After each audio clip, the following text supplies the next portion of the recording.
JC Tonic is a natural drink filled with 18 herbs that will change your life. They work together to restore your energy, detoxify your bloodstream, and purifies your entire system. Uric Classic Whole Body Tonic is a dietary supplement, not a drug. Therefore, it is useful to affect the structure and or function of your body in various ways. But it is not intended to and will not cure, mitigate, treat, or prevent any disease. Individual testimonials may not be representative of everyone's experience and do not constitute scientific evidence. Uric Corporation does not make any drug or treatment claims for its product. Since 1943, tested in the finest laboratory in the world, the human body. Greetings, everyone. It is the Tonic Man with you once again. And tonight, we have a wonderful speaker who's going to talk to you about why you get the results you get with JC Tonic, and why it is so important to know that that has been going on since 1943, when my dad figured out that maybe there was something that could improve the health or keep a person healthy or make them more youthful. We even mark on our label the youth solution. And the reason we do that is because over all these years, it would appear that people who drink JC Tonic become younger or remain younger or start to look younger. We have dozens, hundreds, thousands of people who do not look their age, do not act their age. They act far younger in many, many respects, including not having to go to the doctor as often or even at all compared to most people of their age who do not drink the JC. So why is this? Well, tonight's guest, Dr. Daniel Mowrey, wrote this wonderful book. We refer to it on our website, and I encourage all of you to read it. You can get it at any bookseller. It talks about something called tonic herbs, which are what is in the JC Tonic. And I'm not going to elaborate on that because Dr. Mowrey is going to tell you exactly why and how this works and why it's so important to keep that balance or bring balance back into your body, because that's what will keep you young. And as he points out in his address, he tells you that it will probably eliminate you getting ill, or not as ill as you would get normally if your systems are in balance. So I just wanted to mention that he is a fellow that wrote this book, I think it was 1993, and I got to speak to him in about 1997 when someone said, "Did you read the book Herbal Tonic Therapies? It seems to be all about your herbs." And I said, "Well, no." So I got the book, I read it, and then I tried to reach him. And through a friend of mine who was a master herbalist, I said, "Do you know a guy by the name of Dan Mowrey?" She says, "Dan Mowrey, Herbal Tonic Therapies?" She says, "Sure." She says, "I used to work with him." Well, she says, "Why, you want to meet him?" I said, "Well, can I?" Well, 3 days later, I was on the phone with him, and when I told him that my father had developed a whole body herbal preparation using tonic herbs, he said, "No, it's not possible." Well, I said, Dr. Mowrey, it has all the symptoms, portents, signs, results when you drink it of what you're talking about in your book. He said, "It's impossible." He said, "No one understands that theory in Western medicine or in this part of the world." Well, I said, and I told him the story where my dad came from Europe. He went to Canada. Anyway, I asked him if he would look at it, and a couple of months later, he wrote me back, and he was astounded to discover that there was a fellow, my father, who had actually prepared a whole body preparation using these tonic herbs. So, as I tell everybody, the rest is history. So let's have a listen to what Dan has to say about tonic herbs. And pay attention, because everything he says is going to ring a bell with you. And when you hear this, of course, a lot of you have, because Dan has been around us since the 90s, and many so have you. But all of you new folks in the last 20 years that did not get a chance to hear Dan or to read his book, I encourage you to read the book, and I encourage you to listen intently and then tell people about it, because this is a story that has to be told. Okay? So here we go. Good evening, friends. Thank you for coming. We're gathered here tonight hopefully to learn something about our health that will be truly revolutionary, something that will absolutely change the fundamental way we think about our health, about disease, about wellness, and most of all, about what we can do about it. We owe this occasion to a man who in the early part of this century was able to develop what was then a truly unique concept in human health and wellness. We are here because his son has carried on that tradition and has made it possible for us to enjoy the fruits of their labors. We live in a society that is characterized by a large degree of very stressful circumstances. We get up in the morning and we're already under stress. By the time we go to bed at night, the stressors have accumulated during the day to such an extent that sometimes we can't sleep. Stress and how to relieve it, or at least to minimize its effects, is a subject of incredible, important, and great concern to almost all of us. It seems that the society we live in just puts a lot of great demands on us, physically, not only physically, but mentally and emotionally, spiritually even. Now, the body has an amazing ability to adapt to stress and the changing nature of stress as we go through the day, yet that ability is often exceeded, and then its effects can be seen throughout the body like the cracks in a mirror. We stay up too late, we get up too early, we eat too much, or we eat too little, or we eat wrong. We work too many hours or work not physically enough. We worry too much. We exercise too little or exercise too much. We drink, we smoke, we drive cars in polluted air. We drink water laden with chemicals. We eat artificial food. We expect too much of ourselves and others. We hold it all in. We are proud to the extreme. We watch too much television. We read in too dim of light. We drive too long. We take too many drugs. All of these things are stressors. They can make us sick. And then sickness is yet even another stress.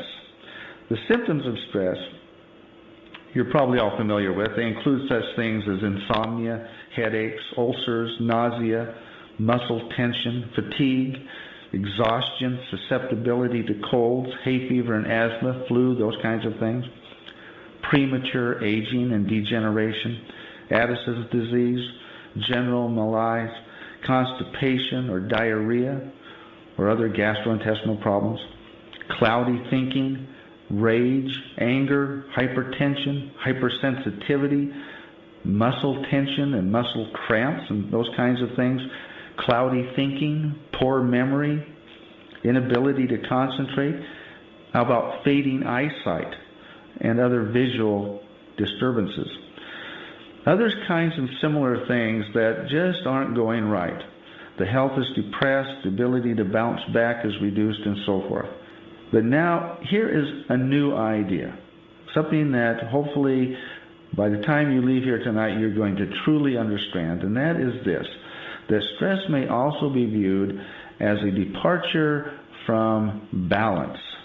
You will hear me use this term a lot, balance. Balance, balance, balance. This is the key concept that we're going to be discussing tonight. If stress represents a departure from balance, then what we want to do is reestablish balance. Unfortunately, our lifestyles do not contribute to that end. We need to find some way to help ourselves do that in the face of all of the forces of daily life that would take balance away from us. Even though all the systems of the body try to maintain some degree of balance among the dozens of physiological processes that are going on in our body at any one time, when these processes get unbalanced, disease results. Now, let me emphasize that.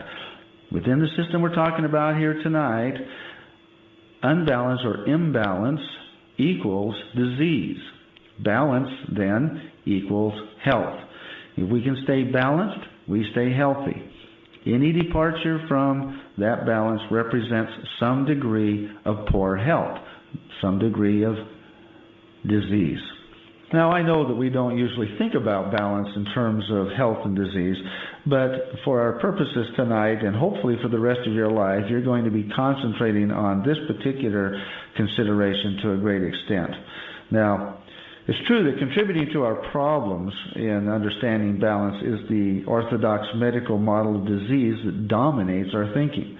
Much of what has been written about herbs even has been heavily tainted by our educational experiences about health and disease, and that education has more often than not reflected the medical model. This model holds that most disease is germ-induced, and the cure of the disease is effected by killing the germ, or perhaps by inoculating the patient against the disease. Diseases that are not germ-induced may nevertheless be categorized according to the drug that cures them. Anti-cholesterol drugs, hypotensive, painkillers, anti-inflammatories, anti-cancer medications, and so on. This orthodox medical model is so ingrained that even our herbal books reflect the same mentality. We have herbs that fight cholesterol, herbs to fight cancer, herbs to kill germs, herbs to induce bowel movements, herbs to fight arthritis, diabetes, senility, muscle aches, insomnia, and so on. According to this view, the distinction between herbal medicine and orthodox medicine is simply between the relative toxicity and synthetic nature of drugs versus the relative safety and naturalness of herbs. Drugs are powerful, synthetic agents that usually have a lot of side effects, and herbs are mild, natural substances that usually have fewer side effects. Recent writings in herbal medicine have even tended to blur these rather obvious distinctions. Thus, we are learning that some, if not most herbs, can be toxic if used, for example, for prolonged periods of time or in high doses. And we're learning that some combinations of herbs actually can yield interactions that should be avoided, and that certain semi-synthetic derivatives of herbs are supposedly as good as or even better than the original natural plant material.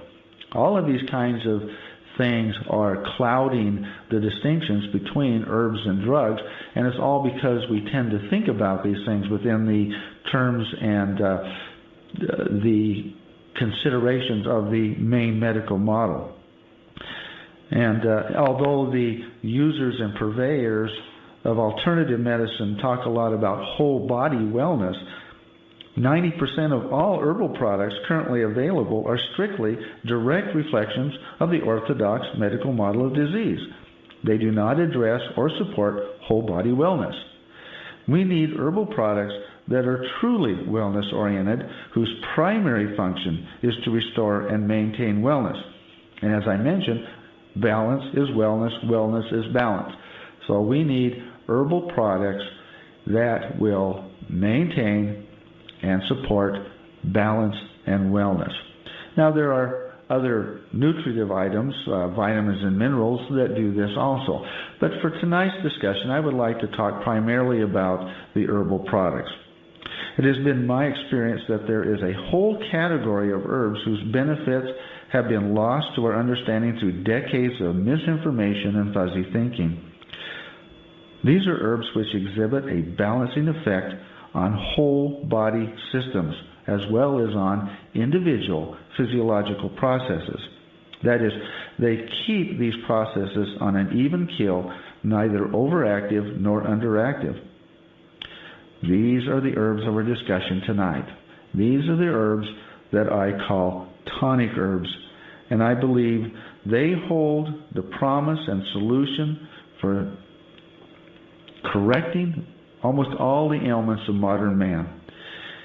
And unlike the other herbs that are out there, all of the non-tonic herbs, these are herbs that the layman can use without a large degree of information and education about herbal medicine. And that's, you look at it from a teleological point of view, that's the way we would expect the world to be organized. We shouldn't have to be experts in any kind of medicine, whether it's orthodox or herbal medicine, in order to derive the benefits out of the medicinal substances that are provided on the earth for us to use. The tonic concept, even though I'm introducing it to you tonight as something very new, which it is in Western thinking, it is actually of a very ancient origin, going way back into the early reaches of Chinese medicine, for example. The tonic concept evolved over thousands of years until we have actually self-selected a very small group of herbs from the hundreds of thousands of herbs available throughout the world that we would include in the tonic concept. But even though it is an ancient concept, even though the term tonic reaches back into the primordial years of human existence, the concept itself encompasses properties that are more modern than anything dreamed of under the orthodox medical model. Relying on orthodox pharmaceutical language and patterning herbal remedies and combinations after the medical model has actually resulted in the loss of knowledge concerning tonic herbs, their unique properties, and their relationship to total body wellness. But as we are presently going to see, what the tonic does is something that nothing in orthodox medicine can do, and that nothing in your typical alternative approaches to health conceive of. So let's see if we can't define what a tonic is more exactly. This necessitates removing any preconceptions that you might have about that word and listening very carefully to what I'm going to say. Now, a tonic has nothing to do with snake oil, or patent medicine, or hair lotions, or liquid extracts, or tinctures. All of these kinds of things that we sometimes associate the word tonic with. Personally, I wish I could have thought of a better word because we could avoid all of those age-old associations. But I want you to put all of it aside. Now, those of you who are familiar with the term adaptogen and may think that tonics and adaptogens are pretty much the same thing, I want you to put aside that understanding also. Adaptogen, an otherwise useful term, occupies just a small space in the grandeur tonic landscape. If you've been listening closely to what I've been saying, it should be no surprise to you that I would say that the basic concept underlying tonic herbs is balance. So tonic herbs restore and maintain balance.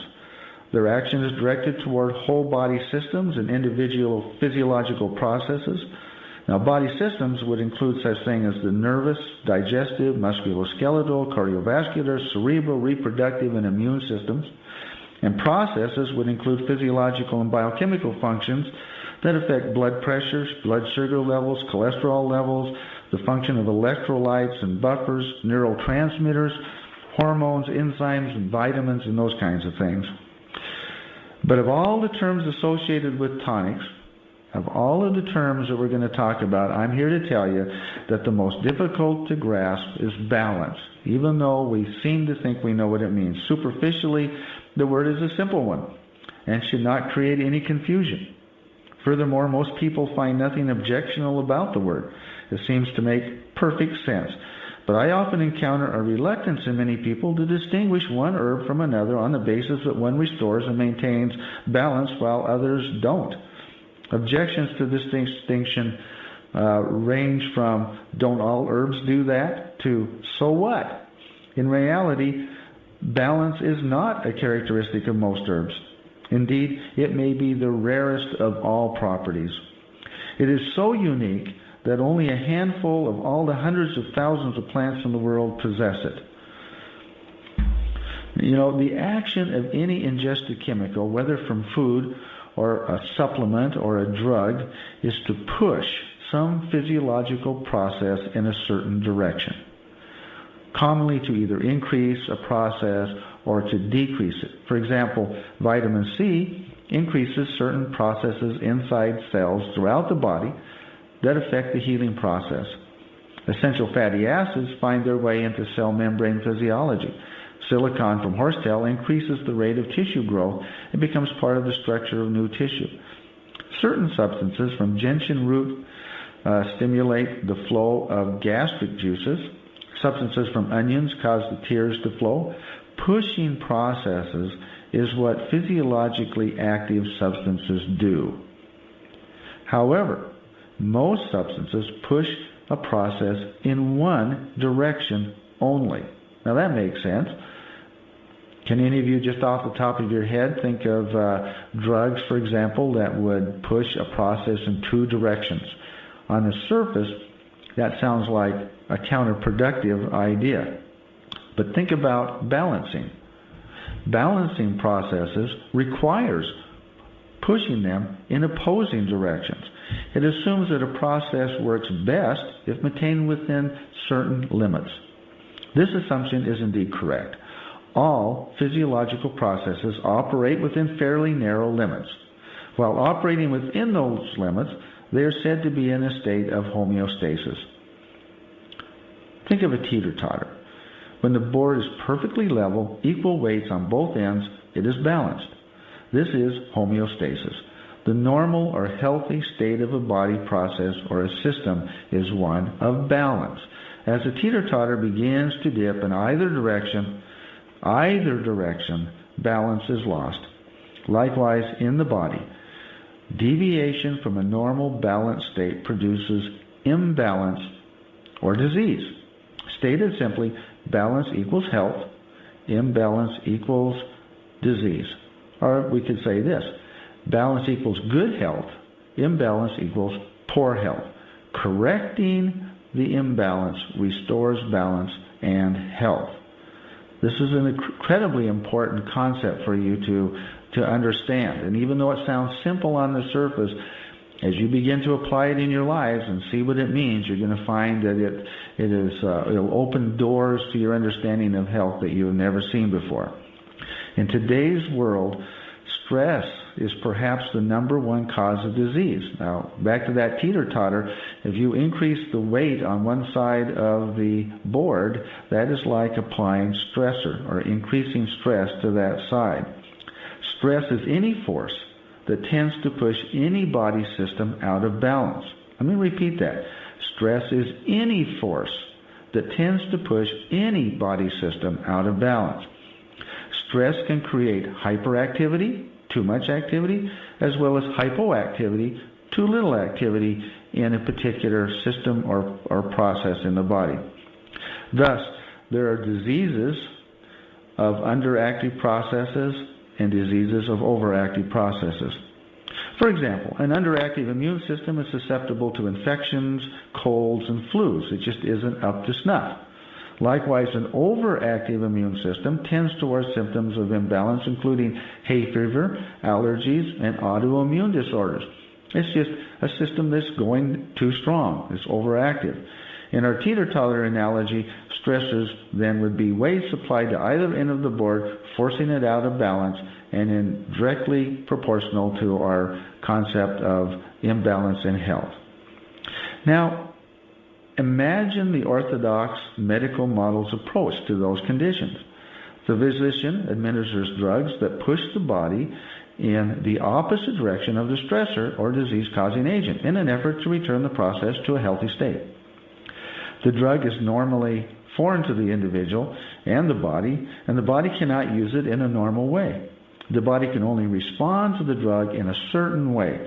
If the drug works, the acute condition of poor health disappears and the drug is withdrawn. If the side effects of the drug were not too serious, the body will eventually regain health, but only after the drug is withdrawn. The reason drugs have so many side effects is that they upset balances in so many other physiological processes while attempting to correct the targeted problem.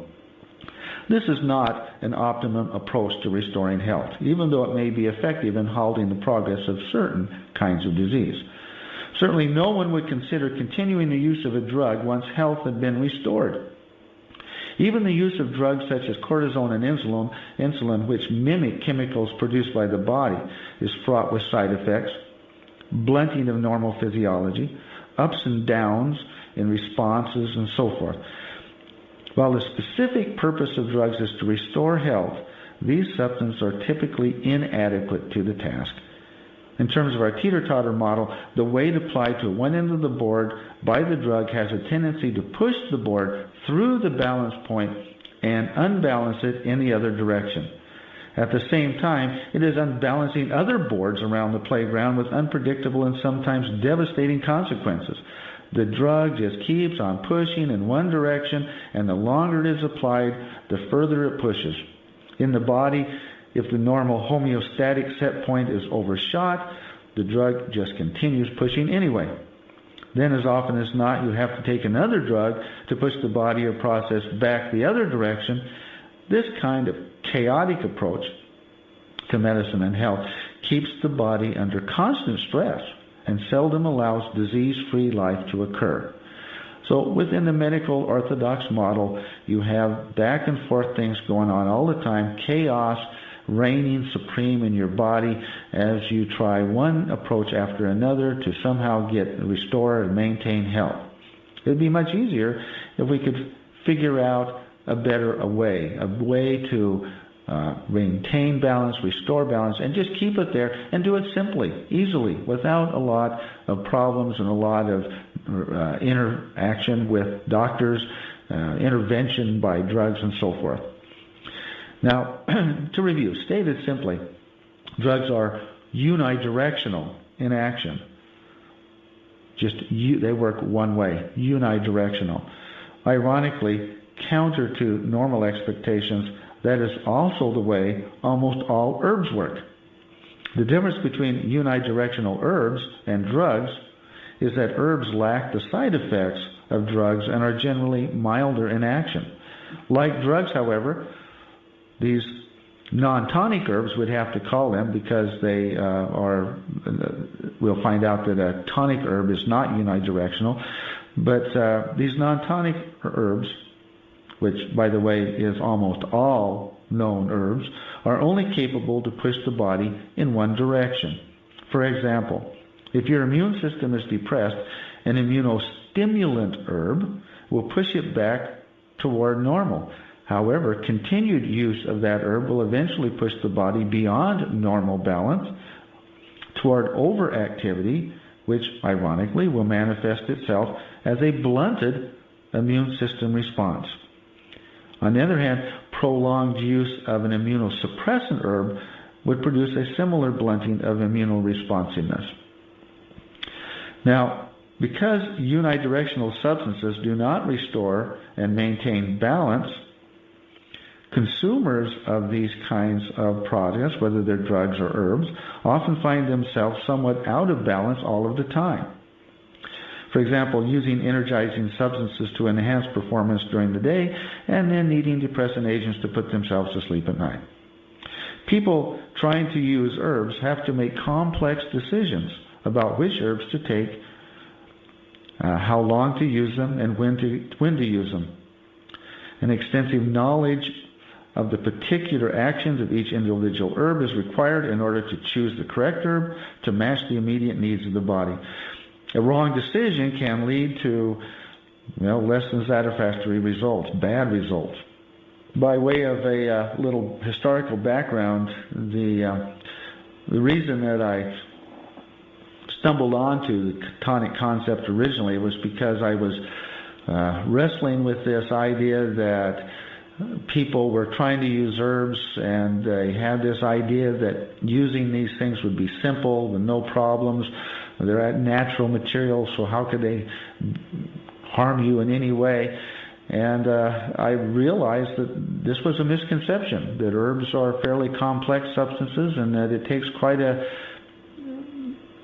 strong background, education, and a great deal of experience using herbs in order to use them to produce optimum health or to avoid problems with them. And so I was looking for a solution to that very complex problem. And what I found was that on almost all societies across the earth, there were groups of a few herbs that could be used by everybody under any conditions at any time, and they were usually the most valuable herbs of the society. I looked more closely at these herbs and began to realize that these herbs were different than most herbs. They had a unique quality. I learned to call these herbs tonics because primarily in the Chinese society, that's what they were called. Now, as I already mentioned, tonic herbs do not push body systems or processes beyond normal limits.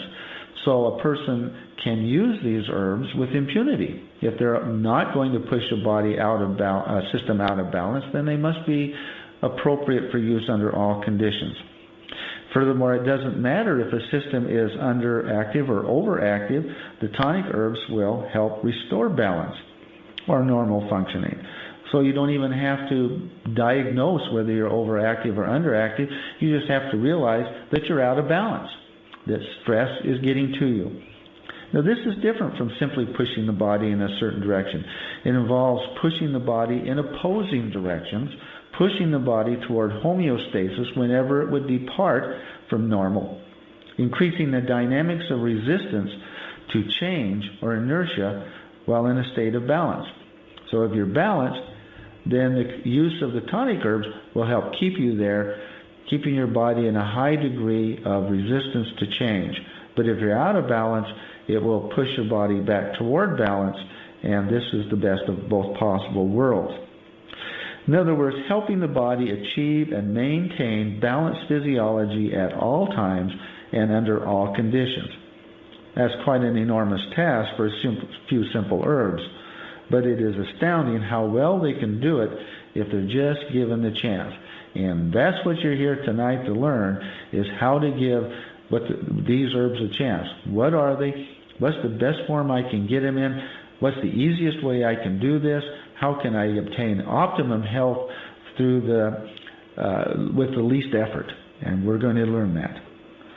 Now, this ability of a single plant to exert forces that act in two opposing directions, two actions that are directly opposite to one another, even though that distinguishes tonic herbs from all other herbs and from orthodox medicines, poses a certain problem, doesn't it? In order to act in two opposite directions, tonic herbs must contain groups of constituents that act in opposing directions. Now, the fascinating thing about the research I've been doing for the last 20 years is discovering just exactly that truth. These herbs do possess groups of constituents that act in opposing directions. Now, think about that a minute. Do you know of any drugs that contain substances that work in opposing directions? It just doesn't fit within our medical model of thinking. And you got to think outside the box just a little bit with me here, because the concept is very difficult. It supposes that the body is able to recognize and respond to the exact group of constituents that it needs. Does the body do this? Can it do that? Indeed it can, and science and research has demonstrated over and over again that it can do that. If a plant has groups of constituents that will suppress immune system functioning on the one hand, and another group of constituents that will stimulate immune system functioning on the other hand, then if you give that to a body that is in a depressed state, it will increase it. If you give it to a body that's in an overactive state, it will decrease the functioning of the immune system. A magical process? I think so. I think it's something that nature has provided for us, and that the herbal systems throughout the world have been able to very carefully develop over thousands of years of usage. And now we in America have the opportunity of reaching out and benefiting from all of the history, accumulated wisdom of mankind in this area, as well as the things that modern science is beginning to reveal about how these tonic herbs work. So obviously there are no tonic drugs. So just get that out of your mind. You are not going to be able to enjoy this kind of benefit from any drug. Drugs are simple, powerful chemicals that possess a very narrow unidirectional scope of action. Now, I emphasize that because most herbs are unidirectional also. Although they're infinitely more complex substances than drugs and typically exert several different actions in the body all at once, these actions do not usually include a tonic effect. And so you have a situation where in order to effectively use the herbs, you really have to be an educated herbalist. Now, I mentioned previously how I alluded to how an herb becomes a tonic, and this happens in two ways. But let's review exactly some of the broader concepts of a tonic. It has to meet certain criteria. Today there are basically two ways that the tonic action of a plant is determined: through the established long history of the demonstrated ability of the herb to exert tonic action, or through the application of modern science, which occasionally is able to create a new tonic herb through the creation of an extract that eliminates some of the more potent things, and it winds up creating an herb with gentle action that it has this idea of bidirectionality built into it. You don't see that very often, but occasionally we've been able to uncover those kinds of things. Now, sometimes I'm asked, what happens if you combine tonic herbs with non-tonic herbs? What happens there? Does it just make the non-tonic herbs better or make the tonic herbs worse? Well, the answer to that, if you think it through, is actually fairly easy. If unidirectional herbs are acting in one direction only and they're fairly powerful, and you add them onto a teeter-totter that's being kept in really perfect balance by the tonic herbs, what's going to happen? It's going to push it out of balance. So it's never a good idea to combine tonic herbs with non-tonic herbs. And a related question to that is, well, should you combine tonic herbs together? And the answer to that is definitely. If there's been one thing demonstrated through the hundreds of thousands of years of use of tonic herbs, is that they get better in combinations. And the reason for that is because their activities are spread over all of the systems of the body. And so you wind up balancing body systems in conjunction with one another. So if you combine a group of herbs together, such as is done in the Uric Classic, that have activities in multiple body systems, you get a synergy, an effect greater than the sum of the individual herbs. You obtain a synergy that extends its activity throughout all of the systems of the body. And so those kinds of stressful things in our life that affect multiple body systems, the endocrine system, the nervous system, the digestive system, all at the same time, they're all counteracted together.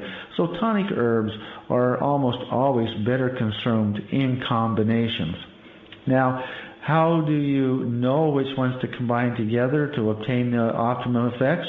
Well, that typically is a matter of experience, and those people who have spent their lives dealing with tonic herbs are almost geniuses when it comes to understanding which of the tonic herbs combined together are going to produce the maximal effect.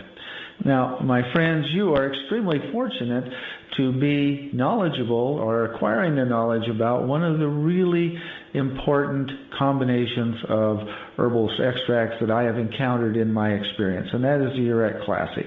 This concept was developed at a time when the concept of tonic itself was totally lost to Western herbal medicine. And it was extraordinary that a man had the vision to create a product like that during that era. But fortunately for all of us, he did, and we now have it within our grasp, and we can make good use of it. Now, another question that I sometimes get asked about these kinds of things is, well, are there going to be certain contraindications? Are there certain occasions when I shouldn't use one? And the answer to that is, again, dependent upon our definition of bidirectionality and of balancing and of what a tonic is. Obviously, if these herbs are balancing and restoring balance to the body, they're not going to be contraindicated under almost any condition. You could use them at any time. It also means that they are not going to ever interact with one another in a negative way. There's always going to be positive synergy, positive interaction. And so, bottom line, the tonic takes the guesswork out of herbal medicine. It takes the guesswork out of modern medicine. It takes the guesswork out of how you're going to stay healthy, what you're going to do about your life to help maintain health and throughout all the body systems that you have. And you can't lose with this. Most people just want someone to tell them what herb to take. They don't have the time or the inclination to become an expert in herbal medicine or botany. If you did have the time, then you could probably make good use out of all the other non-tonic herbs out there. When an acute infection occurred or some sort of a great trauma occurred to the body, you would know how to use those things. That the herbal tonic, without having to go into all of that educational expertise, it just gives you a fail-safe, no-nonsense, stress-free way to enjoy the benefits of the best herbs the world has to offer. Most of you, whether you're a novice herb user or an experienced herbalist, can satisfy almost all of your routine wellness needs just simply by consuming a group of tonic herbs like is represented in the Uric Classic. Highly recommended. And I think that brings our discussion for this evening to a close. I wish you all the best of health. The daily, long-term consumption of the Uric Classic is going to be something that your life is going to benefit from. I hope you have the opportunity to share it with as many people as you can. And good luck to you all. Good night. Well, everybody, what do you think of that? And here I am, probably another week or so, and I'll be 84 years old, and they tell me I do not look my age. But you know what? I'm not the only one. There are some of you on the call tonight. There are hundreds more that are not. But over the years, I've met you, and I've seen what's happened to you, and I've seen the before and after pictures, and I see today that you still look 10, 20, 30 years younger than your actual age. That is the idea of balance. So look, what's next? Well, what's next is all of you have to pay it forward. Use this address of Dan Mowrey will be emailed to you shortly. Get it on your phone. Get it out to all your contacts, all the people that were always wondering about herbal medicine. I'm sure all of you have friends, family that use all kinds of herbs, hoping that it's going to do what they're purported to do. But as Dan said, they just don't unless you really know your way around herbs and how much to take and when to stop and which one. And it's very complicated, so you listen to what people say, or you read the label in the health food store or the drugstore, and you buy a few things and you take a few of this and a bit of that, and you're hoping for the best. You all know people like that. Heck, I've known people like that all my life.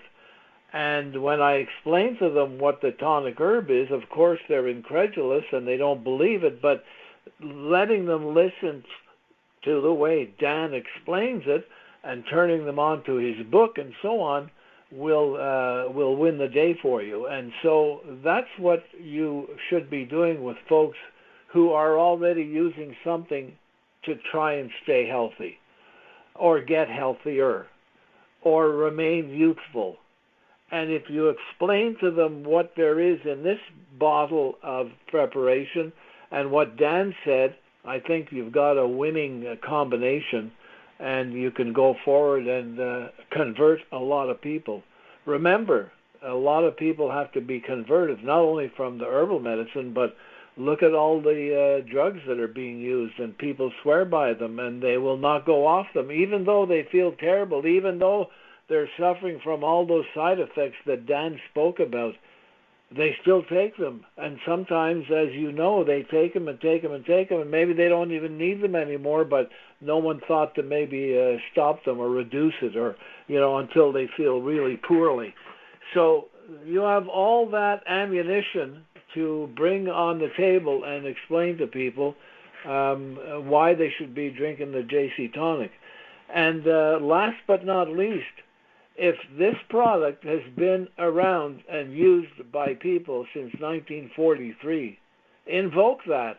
Tell people. As a matter of fact, that really important company slogan is written on the label of the bottle. Since 1943, tested in the finest laboratory in the world, the human body. What more important laboratory could there be than the human body. What does it do? 1 million things a second? 2 million things a second? Who even knows? But look, it's doing an awful lot of stuff. And it doesn't take very much to go wrong for it to start getting out of balance. And when the wheel of your car starts to get out of balance, you might feel a little shimmy. But if you leave it too long, it'll actually shake right off the car if you keep driving. So you know what balance is. You know what it is in your life when you hippity-hop up and down the stairs or into the bathtub or dive in a pool, or you know what balance is, and you know if you're losing it. So the teeter-totter, keep it in mind, the teeter-totter, the seesaw, and do your very best to help all those people. Remember, this is a mission, and the happy part of that, when you fulfill the mission, there is a commission. So you can drink free and you can help people. Show me any product that really helps people and also gives somebody an income. Well, there are a few, but there's an awful lot that don't do both. So you can do both. And remember, we have all kinds of ways that you can drink free. So talk to the person that brought you into the family of the JC Tonic, or the Urac Classic Whole Body Tonic as we know it from the beginning. And remember, it is a youth solution. So remember that. Drink hearty. Thank you for being here. We will see you on the next call with something exciting. But in the meantime, don't forget, if you take an ounce, you'll feel the bounce. Bye for now.